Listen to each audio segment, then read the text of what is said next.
1981 की बात है, जब अनवर सादात की हत्या हुई थी, अक्टूबर 81। मैं उस समय शायद चौथी क्लास में पढ़ता था। तब मैंने पापा से पूछा ये क्या मामला है, अनवर सादात की हत्या क्यों हुई? तो पता चला 1978 का कैंप डेविड एकॉर्ड हुआ, जिसमें पहला इजिप्ट देश बना, मुस्लिम देश जिसने मान्यता दी।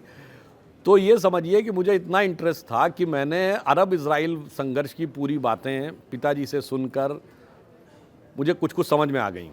और जब मैं क्लास 8 में पहुंचा तो मैंने उसको पढ़ा, तो मुझे उस ज़माने से ये फंडा क्लियर है कि अरब इज़राइल का झगड़ा क्या है। नॉर्मली लोगों को इंटरेस्ट नहीं होता। फिर क्या हुआ कि जब हम छात्र जीवन में आए तो हम संघ में बहुत सक्रिय थे।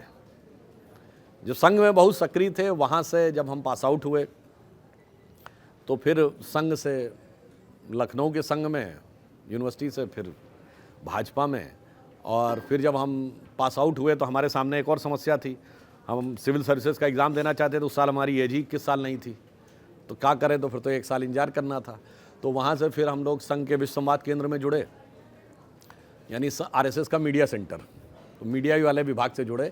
तो राम मंदिर आंदोलन उस समय पीक पे था, तो आपको याद हो संघ ने 2 विश्व संवाद केंद्र खोले थे, एक दिल्ली में एक लखनऊ में, क्योंकि लखनऊ उस समय सेंटर हुआ करता था।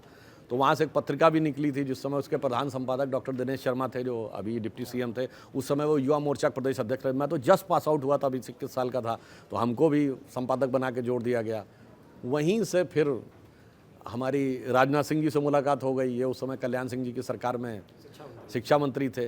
तो बस फिर जानते क्या होता है, हम और आप सब अपनी ज़िंदगी जी लीजिए, और जब आप रेट्रोस्पेक्टिव एनालिसिस करके देखेंगे तो आप यही पाएंगे कि तुलसी जस होतव्यता तैसे मिले सहाय, आप न जावे ताही पर ताही तहाँ ले जाए।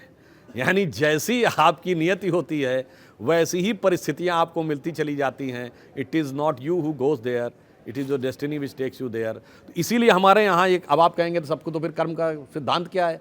तो हमारे यहाँ कहा गया निष्काम कर्म करो, क्योंकि फैक्टर जो है वो n नंबर ऑफ फैक्टर्स हैं आपके एंड रिजल्ट को प्रभावित करने वाले। एंड रिजल्ट आपके हाथ में नहीं है। तो इसलिए जो जैसा होना होता है सब, तो जो भगवान कर दे वो मान लेना चाहिए।